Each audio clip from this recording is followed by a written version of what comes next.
9월 달 됐는데 8월보다 잘 살고 계세요? 그게 그겁니까? 뭐 9월이 된다고 달라질 거야 없겠죠. 조금 이제 더위가 가시고 가을이 높아지고 이제는 정말 결실의 계절이 된다고 하는 그런 변화 외에는 뭐 하루 24시간 다 똑같은 것이죠. 바깥에 있는 것이 새로워져서 새로워지기는 불가능한 것이고, 바깥의 것들이 그대로 있어도 우리가 새로워지면 다 새롭게 느껴질 것이라고 믿습니다. 그런데 우리를 새롭게 할 수 있는 방법은 무엇일까요?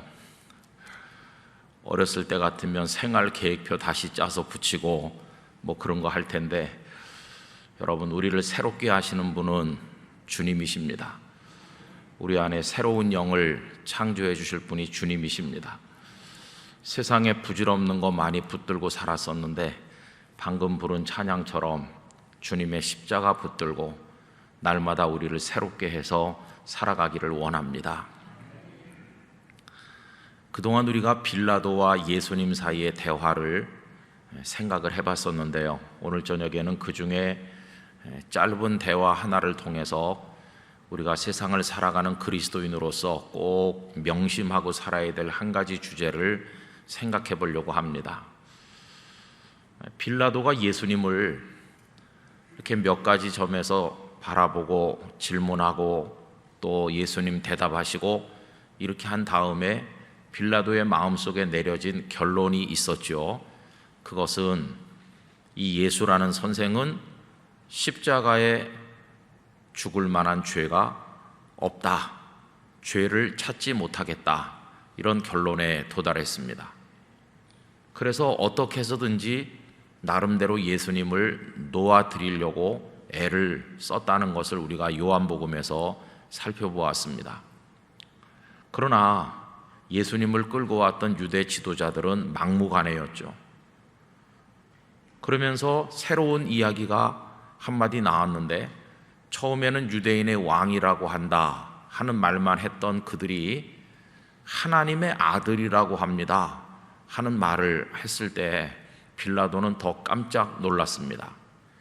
여러분, 오늘 우리가 8절부터 읽었는데요, 그 앞에 7절을 보시면 유대인들이 대답하되 우리에게 법이 있으니 그 법대로 하면 그가 당연히 죽을 것은 그가 자기를 하나님의 아들이라 함이니이다. 그랬더니 이제 오늘 본문 8절, 빌라도가 이 말을 듣고 더욱 두려워하여, 그래서 이제 빌라도의 마음속에 더 큰 두려움이 생겼습니다. 그래서 예수님을 놓아드릴 생각을 더 간절하게 하게 되었는데, 9절 말씀해 보십시오. 다시 관정에 들어가서 예수께 말하되 너는 어디로부터냐 하되 예수께서 대답하여 주지 아니하시는지라. 예수님의 침묵이 이어지자 답답한 빌라도가 제법 자기 자신을 과시하면서 예수님께 이렇게 또 이야기합니다. 10절, 빌라도가 이르되 내게 말하지 아니하느냐, 내가 너를 놓을 고난도 있고 십자가에 못 박을 고난도 있는 줄 알지 못하느냐. 마치 예수님의 생사여탈권을 자기 손에 쥐고 있다는 듯이 이야기했습니다. 살려줄 수도 있고 죽일 수도 있는데 나한테 말 좀 잘해봐라. 하나님의 아들임을 앞에다 두고 자기가 다 할 수 있다는 것처럼 말하고 있는 이 빌라도의 모습을 생각을 해보면 너무 어처구니 없지 않습니까? 마치 한 서너 살 된 꼬마가 등치가 산만한 어른 앞에서 까불면 가만 안 두겠어, 꼭 그러는 거나 비슷하잖아요. 모든 것의 주인 되신 그 하나님의 아드님 앞에서 내가 살릴 수도 있고 죽일 수도 있다, 이런 식으로 빌라도는 이야기한 것입니다. 그러자 11절 예수님께서 한마디 하시죠. 다 같이 읽어보겠습니다. 예수께서 대답하시되 위에서 주지 아니하셨더라면 나를 해할 권한이 없었으리니 그러므로 나를 네게 넘겨준 자의 죄는 더 크다 하시니라. 여러분, 빌라도가 그렇게 큰 소리 치는 총독의 자리에 앉아 있을 수 있게 된 것은 어떻게 해서 된 거라고 말씀하십니까? 위에서 주셨다는 거예요. 하나님께서 너를 그 자리에 앉혀 주시지 않았더라면 너는 이 자리에 있을 수 없었다는 것이죠. 여러분, 여기서 우리가 깨닫는 게 무엇입니까? 그 어떤 사람이 어떤 자리에 앉아 있는 거, 그 사람이 무엇인가를 누리는 거, 그 사람이 무엇을 가지고 있는 거, 이 모든 것을 주신 분이 누구십니까? 하나님이신 것이에요. 그런데 빌라도는 이 당연한 사실을 알지 못하고 있는 것이죠. 여러분, 야고보서 1장 17절을 읽어드리겠습니다. 온갖 좋은 은사와 온전한 선물이 다 위로부터 빛들의 아버지께로부터 내려오나니 그는 변함도 없으시고 회전하는 그림자도 없으시니라. 온갖 좋은 것들은 다 위로부터 빛들의 아버지께로부터 우리에게 내려온 것입니다. 우리 성도님들의 지금 가지고 계신 좋은 거 다 하나님께서 보내주신 것임을 인정하세요? 그거 인정하기 어려운데요. 다 하나님이 주신 겁니다. 우리는 제법 노력했으니까, 열심히 공부했고, 직장에 가서도 내가 돈 벌려고 애썼고, 내가 최선을 다했으니까 지금 내 손에 있는 게 내 거라고 생각하고 싶지만, 성경은 가르치기를 하나님께서 주신 것이다. 그래서 우리가 가진 모든 것은 우리의 것이 아니죠. 여러분, 지금 우리가 누리고 있는 모든 것이 우리의 것이 아니라고 하는 사실을 인정하는 게 그렇게 쉽지 않습니다. 이거 하나만 제대로 인정해도 하나님 앞에서 우리 신앙생활, 인생을 살아가는 모습은 획기적으로 달라질 것입니다. 근데 다 우리는 자기 거라고 생각하죠. 요만큼도 내 마음대로 하지 않으면 화가 나죠. 내 건데 이렇게 생각하죠. 그래서 이걸 인정한다고 하는 것은 정말 어렵다는 생각이 듭니다. 그러나 이 빌라도의 경우를 가만히 보면 쉽게 이해할 수 있는 면도 있죠. 왜 그러냐 하면 그가 지금 총독이지 않습니까? 그런데 지금 예루살렘 그 유대 지역의 총독인데 빌라도가 세상에서 가장 높은 사람인가요? 아닙니다. 빌라도는 누구의 직접적인 관할 아래에 놓여 있느냐 하면 수리아 총독인 비텔리우스라는 사람이 있었어요. 그때 그러니까 같은 총독이지만 수리아 지역을 관할하는 비텔리우스가 전권을 가지고 있고 빌라도는 그 아래에 있었습니다. 그 아래에서 비텔리우스에게 보고하고 비텔리우스의 명령을 받고 그러는 사람이죠. 수리아 지역의 총독은 그 권한이 한때는 원로원에서도 간섭하기 어려울 만큼 막강했다고 합니다. 왜냐하면 그 수리아 지역 저 동편 쪽에 로마와 각축을 벌이는 세력들이 있었기 때문에 그 지역이 변방 중에서 아주 중요한 지역이었고 군사적으로 중요했고 로마의 최정예 군단 2개, 3개가 주둔할 만큼 그 지역이 중요시되었기 때문에 수리아의 총독은 대단히 그 힘이 막강했다고 합니다. 거기 비하면 이제 유다의 총독은 훨씬 작은 지역을 다스리는 총독이죠. 그러면 그 비텔리우스는 수리아 지역의 총독인데 그 사람이 세상에서 제일 높은가요? 아닙니다. 비텔리우스 위에는 누가 있나요? 로마의 황제가 있잖아요. 그러니까 자기 위에 누가 있고 그 위에 또 누가 있고, 그래서 지금 내가 총독의 자리에 앉아 있는데 이거는 내가 스스로 쟁취한 게 아니라 누군가가 나에게 가서 거기서 해봐라 이렇게 주었기 때문에 내가 지금 그 자리에 있는 거죠. 빌라도가 이걸 생각했다면 지금 내가 유다의 총독인데 총독 자리를 준 사람이 있지 않느냐. 근데 그 사람은 나한테 총독 자리를 줬다는 것은 다시 가져갈 권한도 있는 거 아니겠어요? 그럼 이 총독의 자리가 이게 내 거가 아닌 거죠. 100% 내 마음대로 영원히 누릴 수 있어야 그것이 내 거지, 나중에 다시 가져가서 빼앗기게 되는 거라면 그건 내 거가 아닌 것이죠.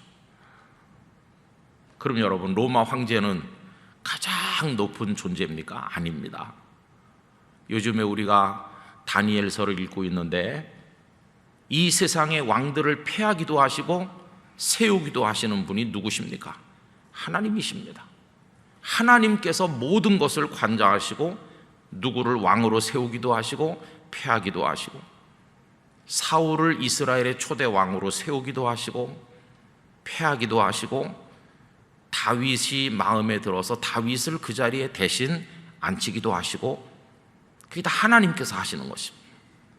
로마 황제도 마찬가지고, 그 황제가 수리아 지역의 총독을 임명하고 또 유다의 총독을 임명해서, 그래서 빌라도는 5번째 총독으로 유다에 지금 와 있을 뿐이죠.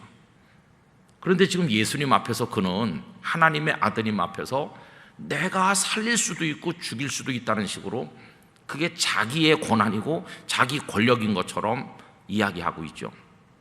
여러분, 이게 빌라도의 어리석음이라는 것을 우리가 알 수 있어요. 그럼 여러분, 우리가 지금 가지고 있는 모든 것이 다 하나님의 것이라는 것을 언제쯤 잘 깨달을 수 있을까요? 참 이게 이상한 건데, 그걸 받을 때, 하나님으로부터 받아서 잘 누릴 때, 아, 이건 하나님의 것이다, 이렇게 깨달으면 좋은데, 우린 영이 어리석어서 그걸 잘 깨닫지를 못해요. 언제서야 그걸 뒤늦게 깨닫느냐 하면, 내 손에서 빠져나가려고 할 때, 아무리 노력해도 지켜지지 않는다는 것을 알 때, 그래서 빼앗길 때, 그때 가서야 뒤늦게, 아, 내 것이 아니구나, 너무 늦게 깨달아요. 여러분, 이걸 늦게 깨달으면 어떤 문제가 있을까요? 처음부터 내 거가 아니었다면 그거를 사용할 때도 내게 맡기신 분의 원하시는 대로 사용했어야 되는데, 한창 누리는 동안에는 그거 깨닫지 못해서 내 마음대로 휘젓다가 그걸 빼앗길 때야, 아, 이게 내 게 아니고 하나님의 것이지 하고 깨달으면 그걸 하나님의 뜻대로 사용해 볼 기회가 없어지잖아요.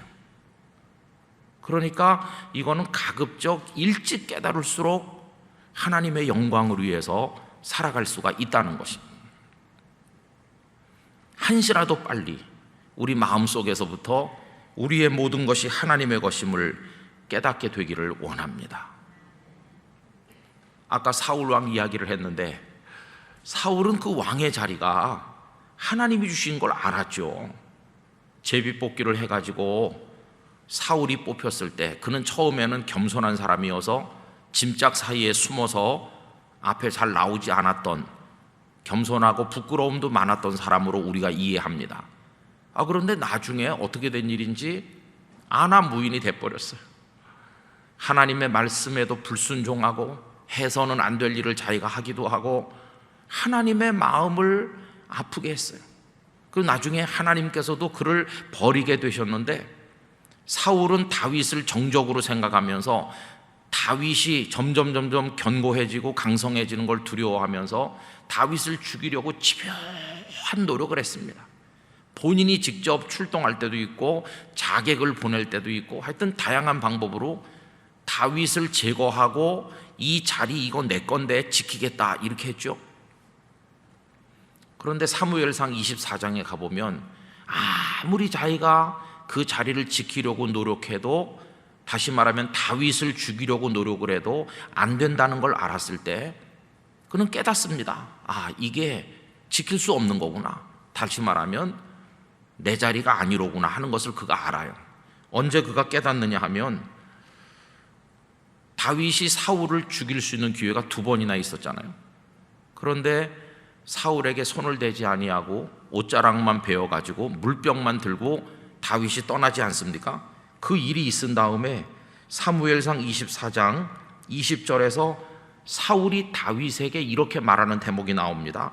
보라, 나는 네가 반드시 왕이 될 것을 알고 이스라엘 나라가 네 손에 견고히 설 것을 아노니, 이 말을 사울이 하는 겁니다. 내가 너를 죽이려고 집요하게 노력하고 이 내 자리를 지키려고 했는데 아무리 해도 안 되고, 오히려 네가 나를 죽일 기회를 계속해서 가지는 걸 보면 아무리 생각해도 이건 내 자리가 아니구나. 이제 나는 알았어. 이 자리가 너에게 갈 것을. 이게 본인의 입으로 하는 거죠. 아무리 지키려고 해도 지켜지지 않는 마지막 순간에 도달해서야 너무 뒤늦게 사울은 그것을 인정하게 된 것을 보게 됩니다. 여러분, 아무리 지키려고 해도 우리는 못 지킬 겁니다. 왜 그러냐 하면 우리 것이 아니기 때문이죠. 그래서 이걸 제대로 깨달았던 분이 욥이라고 생각하는데, 여러분, 어느 날 재앙이 닥쳐서 욥의 재산이 다 없어지고 자녀들도 다 죽고 비극적인 상황이 처했을 때 우리 잘 아는 말을 욥이 했죠. 주신 자도 여호와시오, 취하신 자도 여호와시오니 여호와의 이름이 찬송을 받으실지어다. 그거 중요한 요절이라고 저도 옛날부터 성경책에다가 빨간 줄 쳤거든요. 욥이 그렇게 말했던 거 빨간 줄 치고 암송도 하고 그랬었는데, 입에서 암송하는 거랑 마음속으로 인정하는 거랑은 전혀 다른 이야기예요. 주신 자도 여호와시오, 거기까지는 아멘하기가 쉬워요, 그죠? 그런데 취하신 분도 하나님이십니다, 이 말 하기 쉽습니까? 어렵죠. 그냥 뭐 사소한 거 몇 가지, 도둑이 들어와가지고 물건 하나 가져간 거, 뭐 그런 거야 아무것도 아니죠. 그런데 내 자녀까지도 다 없어지고 나면 그래도 하나님이 가져가셨다, 이렇게 말하는 게 이게 쉽습니까? 저는 우리 그리스도인들이 자기를 부정해야 되는데, 예수님께서 자기를 부인하고 자기 십자가를 지고 이렇게 말씀하실 때 그 자기 부인 속에 꼭 포함되어야 되는 것은 소유에 대한 부인이 있어야 된다고 생각하거든요. 하나님, 저는 아무것도 아닙니다, 저는 어리석어요, 이런 거는 비교적 하기가 쉬울지도 몰라요. 나는 부족한 게 많지, 생각도 모자라고 몸도 약하고, 하나님 저는 연약해요, 이런 거는 오히려 하기가 쉬운 자기 부정이고요, 손에 쥔 걸 내놓는 자기 부정은 정말 어려운 것이죠. 그래서 어떤 목사님들이 이렇게 말씀하더라고요. 그 사람이 진짜인지 회개했는지를 알려면 지갑이 회개하는지 보면 안다고 그래요.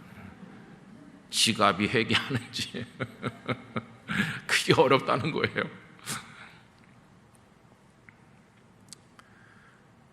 그래서 여러분, 이게 하나님의 것이라는 걸 안다면 곧 가지고 있는 동안에 하나님이 기뻐하시는 대로 해야죠. 그래서 두 가지 얘기를 하는 겁니다. 첫째는 지금 내가 가진 모든 것이 내 것이 아니라는 걸 안다면 어떻게 해야 될까요? 언제나 손에서 놓을 준비를 하고 살아야 되는 거죠. 하나님께서 오늘까지다 그러면 탁 놔야 되는 거죠. 어차피 내 것이 아니었는데 하나님께서 이렇게 쥐어주셨잖아요. 그래서 지금 쥐고 있는 건데 오늘까지야 그러면 내일 아침에는 놔야 되는 거죠. 이걸 비움의 영성이라고 말할 수 있어요. 언제든지 주님이 신호를 보내시면 놓겠습니다. 저 손에 힘 빼고 있습니다. 언제든지 놓을 수 있어요. 비울 수 있어요. 이게 이제 있어야 되는 것이고, 그걸 더 잘하면 잘할수록 하나님의 주인 되심을 인정하는 것이죠. 그럼 하나님이 주인이시고 나는 맡았다가 놓는 존재라는 거 깨닫는 걸, 이걸 또 뭐라고 말합니까? 우리 기독교에서 청지기 의식이라고 말하잖아요. 우리는 그냥 잠깐 맡은 거니까 맡아 있는 동안에는 누구의 뜻대로 해야 되겠습니까? 주인의 뜻대로 하는 거죠. 주인의 뜻대로. 그런데 그걸 잘 못하잖아요. 저는 우리 영락교회 이렇게 하면은 제일 먼저 우리 한국교회 성도들이 떠올리는 이미지가 한경직 목사님이십니다. 영락교회 그러면 한경직 목사님 이렇게 연결되잖아요. 한 목사님은 여러 가지 면에서 탁월한 목사님이시지만 그 중에서도 가장 그 목사님의 어떤 목회자로서의 모습을 형성하고 대변하는 가장 중요한 것 중에 하나는 당신의 것을 주장하지 않으신 것이. 한 목사님은 다 비우시고 다 베푸시고, 그게 한 목사님을 우리가 생각할 때 제일 먼저 떠오르는 거죠. 뭐 똑똑하시다, 실력 있으시다. 똑똑하고 실력 있는 사람은 세상에 워낙 많으니까 그거 가지고는 별 감동이 안 돼요. 그런데 목사님께서 정말 예수님처럼 모든 것을 이렇게 손에서 놓으시고 그렇게 살다 가셨다고 하는 것은 다른 사람이 감히 따라가기 어려운 모습을 보이셨기 때문에 그 존경이 나오는 거죠. 존경. 우리 영락교회에서 끊어지지 않아야 될 어떤 영적인 맥이 있다면 바로 그거라고 생각합니다. 제가 우리 교회 와서도 몇몇 성도님들께서 형편도 어려우신데, 우리 한 목사님께서 제가 어릴 때부터 가르치셨는데 목사님이 그렇게 하셨으니까 저도 좀 그렇게 해보고 싶어서요, 그러면서 형편도 참 어려운 성도님들이 어떤 거룩한 목적을 위해서 뭔가를 이렇게 결단하시는 걸 보면은 그렇구나, 감동을 받을 때가 여러 번 있었습니다. 제가 전에 이런 글을 읽은 적이 있어요. 이게 무슨 전문가가 쓴 글이 아니고 어떤 성도가 그저 이렇게 글 써서 모으는 데다가 냈던 글인 것 같은데, 그냥 아마추어의 글이지만 괜찮아요. 그 내용이 오늘 우리 주제랑 잘 맞는 것 같아요. 한번 들어보십시오. 주님, 너무 오랜만입니다. 이게 이제 기도예요, 기도. 근데 좀 인간적이죠. 제가 태어났을 때 주머니 하나를 주시지 않았어요? 그동안 제가 좋아하는 것으로 주머니를 채우며 한때는 즐거웠답니다. 뭘 채웠느냐고요? 어렸을 때는 좀 시시하지만 구슬, 딱지, 팽이 뭐 이런 걸 채웠죠. 그런 거 해보셨죠, 그죠? 저도 해본 것 같습니다. 구슬치기, 딱지치기 그런 거 했잖아요. 좀 큰 후에는 상장, 표창장으로 채웠고, 어른이 된 후에는 취임패, 공로패들로 채웠습니다. 그리고 그것 중에 제일 좋아한 것이 뭔지 아시나요? 그 답이 너무나 웃겨요. 돈입니다. 당신이 주신 주머니 정말 좋아요. 많이 넣어도 찢어지지 않고 잘 늘어나 얼마든지 넣을 수 있으니까요. 근데 그 다음엔 좀 우리 마음이 공감이 돼요. 그러나 요즘 자주 웁니다. 주머니가 자꾸 가벼워지거든요. 쭈글쭈글해지고 있습니다. 이런 감정은 약간 낯섭니다. 어려서 구슬, 딱지를 버릴 때는 안 울었습니다. 채워야 할 더 좋은 게 많았으니까요. 그래서 채웠던 것을 비우고 더 좋은 것으로 채우고 그것을 또 버리고 다시 더 좋은 것으로 채웠었지요. 그런데 요즘은 비운 후에 채울 게 없는 것 같아 옵니다.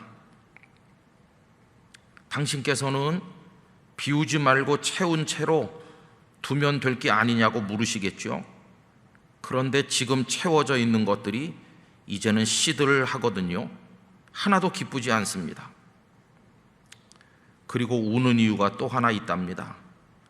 그것은 제가 비우려 하지 않아도 저절로 주머니가 가벼워지기 때문입니다. 참 이상하게 제 체중도 가벼워지고 있습니다. 사람들이 자꾸 말하네요. 어디 아파요? 왜 그렇게 야위지요? 라고. 아닌 게 아니라 얼굴도 쪼그라드는 것 같습니다. 주님, 요즘 조금씩 깨닫고 있습니다. 주머니를 비우는 것을 넘어 아예 주머니 자체를 내놓아야 할 때가 다가오고 있다는 것을 말입니다. 그리고 그 주머니가 제 인생임을 말입니다. 주님, 제 주머니, 제 인생을 내놓는 그날이 오면 제겐 무엇이 남을까요? 그래도 제가 존재할까요? 주님, 다 비워줘도 좋으니 이 질문에 꼭 대답해 주십시오.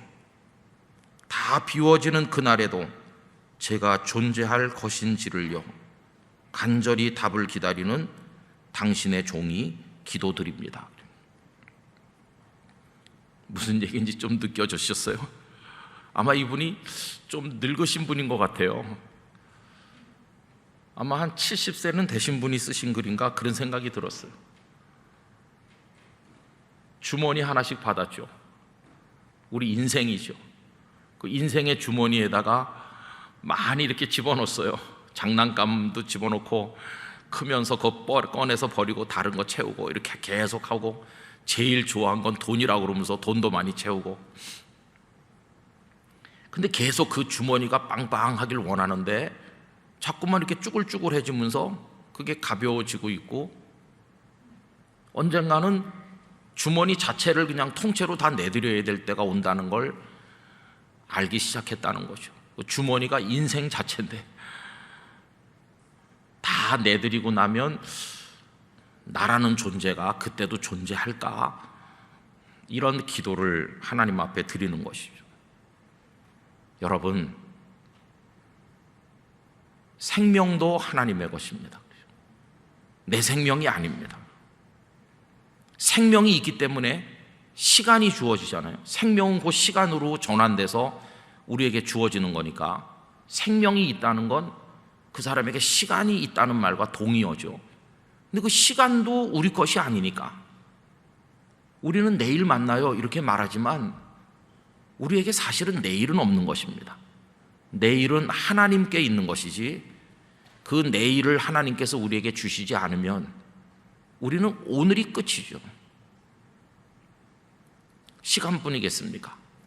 그 시간을 구성하면서 삶이라는 걸 만들어내기 위해서 먹어야 되고 입어야 되고 좋은 사람들 만나야 되고 뭔가 일을 해야 되고 계획을 세우고 불철주야 뭔가를 하면서 이렇게 노력해 살아가는데, 그 모든 인생의 구성 요소가 하나도 내 것인 것이 없죠. 그래서 우리는 빌라도처럼 내가 살릴 수도 있고 죽일 수도 있다는 식으로 이렇게 말해서는 안 되는 것이죠. 저는 겸손이 어디서 시작돼서 어떻게 표현되는가, 하나님 겸손을 주세요 이렇게 하고 저 겸손합니다 이렇게 해가지고는 겸손이 나타나지 않죠. 진짜 겸손은 이걸 인정할 수 있어야 그게 겸손입니다. 하나님, 저는 하나님의 것입니다. 저의 모든 것은 하나님으로부터 왔고 하나님의 뜻 안에서 사용되다가 다시 하나님께서 거두어 가셔야 되는 것임을 인정합니다. 그 모든 영역에 있어서 저를 지우겠습니다. 그리고 전적으로 100% 하나님의 권리, 하나님의 주인 되심, 하나님의 주권, 그거를 인정할 때 그게 겸손한 것이죠. 근데 우리 그걸 잘 못해요. 며칠 전에 어떤 성도님을 만났더니 저한테 이런 얘기를 했습니다. 저는 목사님이 큰 교회 목사가 아니었으면 좋겠어요. 우리 영락교회 다니시는 성도님이 하신 얘기예요. 그랬더니 그 옆에 계시던 다른 분이, 아니 영락교회가 작은 교회가 아니고 목사님이 벌써 우리 교회 와서 계시는데 그게 무슨 소리냐고 이렇게 말씀하니까, 처음에 그 얘기를 하신 분이 아니 난 그런 뜻으로 하는 말이 아니고 목사님께서 영락교회 부임하면서 첫 주일날 설교했던 그 마음 그대로 변치 않고 끝까지 하셨으면 한다는 뜻으로 하는 말이라고 그렇게 말씀을 하시더라고요. 뭐 오래 하는 얘기는 아니었지만은 그 속에서 많은 것을 제가 생각을 했어요. 여러분들이 영락교회는 한국 교회에서 특별한 교회입니다. 이거 뭐 자랑해서 말하는 게 아니라 남들이 그렇게 생각을 하도록 우리 한 목사님부터 영락교회가 한국교회 안에 많은 역할을 하셨어요. 거기 성도님들의 눈물과 헌신과 기도가 있는 것이죠. 그래서 많은 목사님들이 이런 꿈을 꾸는 겁니다. 여기 이 강단이고 여러분들이 매일 바라보시는 영락교회 이 강단, 여기서 한번 설교해보면 얼마나 좋을까? 그렇게 꿈을 꾸는 목사님들이 많으세요. 이 자리가 그렇게 대단한 귀한 자리죠. 그럼 여러분, 제가 부산에서 목회할 때 저는 그런 생각 안 해봤을까요? 어떻게 생각하세요? 제가 아내랑 이렇게 집에서 얘기하면서 그런 얘기 가끔 했어요. 내가 은퇴하기 전에 꼭 가서 설교 한번 해보고 싶은 교회가 몇 개 있다고. 그 중에 영락교회가 들어있죠. 왜 그러냐 하면 제가 여기서 났잖아요. 여기서 태어났고 여기서 또 저를 신대원 공부시켜 주셨고 한 목사님 장학금, 어떻게 영락교회를 잊을 수 있겠습니까? 그러니까 내가 은퇴하기 전에 한 번만 영락교회 강단에서 설교해 볼 수 있는 기회를 하나님 주시려나 이렇게 생각을 했어요. 그런데 한번 전화가 왔어요. 그 전화는 2016년인가 권사님들 원래를 하는데 화요일인지 목요일인지 잘 기억이 안 나는데요. 와서 할 수 있느냐고 전화가 왔어요. 그래서 제가 거절했겠습니까? 평소 같으면 거절했을 거예요. 설교 한번 하자고 뭐 부산서 일부러 오겠나, 나같이 부족한 사람이 못한다 이러고 말았을 거예요. 근데 그때 딱 이상하게 그때 서울에 있는 날이었어요. 그때가 그 바로 앞날이 설교해달라고 부탁받은 그 날짜에 바로 하루 전날이 아버님 하늘나라 가신 날이었어요. 그래서 동생 가정에서 추도 예배를 드리기 위해서 그 전날 서울에 올라와 갖고 하룻밤 자는 거예요. 그런데 그 다음날 아침에 예배를 드린다고 하니까 참 이게 절묘하잖아요. 그래서 제가 그렇게 하겠다고 했어요. 그리고 제가 여기 설교하는 동안 아내는 가서 있을 데가 없어가지고 요 앞에 찻집에 가서 예배가 끝날 때까지 기다렸는데 그게 알고 보니까 만렙이에요. 만렙. 여기 만렙인가 무슨 카페 있죠. 코너에. 거기 가서 아내는 기다리고 있고 저는 여기서 예배를 드렸어요. 그리고 이렇게 말했어요. 이제 영락교회 소원 끝났다고. 여기서 한번 해봤다고. 그리고는 몇 달 지나는데 또 교회에서 전화가 와가지고 여름에 산상기도회 하는데 올 수 있느냐고 하는 거예요. 그래서 여기선 해봤지만 기도원에선 안 해봤으니까 그래서 또 왔어요. 그리고 부산서 잘 살고 있는데 여기서 계속 하겠냐고 또 장로님들이 오셨잖아요. 그래서 저는 가끔 생각을 해봅니다. 여기 이렇게 귀중한 이 자리에 너무나 황송하고 죄송하다. 근데 그 성도님이, 목사님이 큰 교회 목사님이 아니었으면 좋겠어요 하는 말이 뭘까요? 저는 주인이 아니잖아요.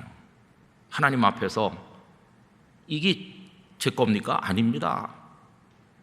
그냥 잠깐 하나님께서 거기서 좀 해봐 이렇게 하니까 하는 거지. 언제든지 놓을 준비가 돼야 되는 거죠. 털끝만큼도 여길 뭐 이렇게 주장하면 안 되는 거죠. 교단의 헌법이 정해주신 그 시간까지 해야 된다고 하는 의무감도 있지만은, 그러나 그 전에라도 뭐 하나님이 하늘나라로 불러갈 수도 있는 거고 사람 앞일을 어떻게 알겠어요. 그러니까 그분의 말씀도 듣고 또 제가 평소에 생각하던 거랑 딱 맞아요. 그렇지, 우리는 그런 거다. 그런 마음으로 그냥 매일 여기 설 때마다 오늘이 마지막일지도 몰라, 하나님의 사인이 언제 올지 모르는 거니까 그런 마음으로 하다가 하나님 앞에 마무리했으면 그런 기도를 날마다 드리고 있습니다. 여러분들이 다 마찬가지예요. 목사의 직도 그렇고 장로님, 권사님, 안수집사님의 직분도 그렇고 영락교회에서 우리가 뭐 하는 모든 게 하나도 우리의 것이 없어요. 어떤 직분을 받으셨으면 그냥 겸손함으로 감당하시다가 탁 놓으시기 바랍니다. 그냥 그렇게 할 뿐이에요. 그 이상 뭐 그거 딴 거 아무것도 없어요. 그리고 그 하는 동안에는 그거 자체가 우리 것이 아니고 하나님의 것이니까 하나님 기뻐하시는 대로 하는 거죠. 하나님 기뻐하시는 대로 그 직분도 감당해야 되는 것이고, 아니 내가 말이지 영락교회에 오래 다녔는데 내가 권사인데 말이지 내가 목사인데 내 말 들으라 이렇게 해갖고는 안 되는 거죠. 하나님께서 그 직분을 맡겨주신데 그 뜻을 따라 하나님 원하시는 대로. 두려운 겁니다. 이거는 두려운 거. 그런데 우리 한국교회가 왜 조롱과 비난을 많이 받고 있느냐 하면은 놓지를 않거든요. 놔야 될 신호가 왔는데도 안 놔요. 안 놔. 끝까지 내 거라고 그래요. 그럼 이 빌라도 나중에 어떻게 됐을까요? 몇 가지 서로 다른 얘기가 있지만은 가장 그래도 신빙성이 있다고 생각되는 것은 아까 말씀드렸던 그 수리아 총독이 비텔리우스라는 사람이라고 그랬는데, 성격이 좀 포악했던 이 빌라도가 사마리아 사람들을 탄압하는 일이 발생하자 사마리아 사람들이 그 비텔리우스에게 못 살겠다고 청을 넣어요. 그래가지고 비텔리우스가 이 빌라도를 파면해가지고 로마로 보내죠. 황제 앞에 가서 소명하라. 그래서 그가 쫓겨나서 로마로 호송돼서 가던 도중에 자살했다. 그렇게 알려지고 있는 견해가 가장 신빙성 있는 것으로 얘기들 하고 있습니다. 물론 어떤 쪽에서는 전혀 반대 얘기를 하는 사람도 있어요. 빌라도가 뒤늦게 예수님 부활하신 다음에 회개하고 예수님을 믿어서 아주 훌륭한 그리스도인으로 살다 갔다고 하는 전승도 한 가닥 있긴 있는데 그건 우리가 참 알기 어려운 것이고요. 대부분의 사람들이 생각하는 비극적인 종말이라면 오늘 여기서 예수님 앞에 호사스럽게 내가 살릴 수도 있고 죽일 수도 있다고 큰소리치던 모습하고 쫓겨나서 호송돼 가다가 자살하는 그의 마지막 모습하고 얼마나 다릅니까?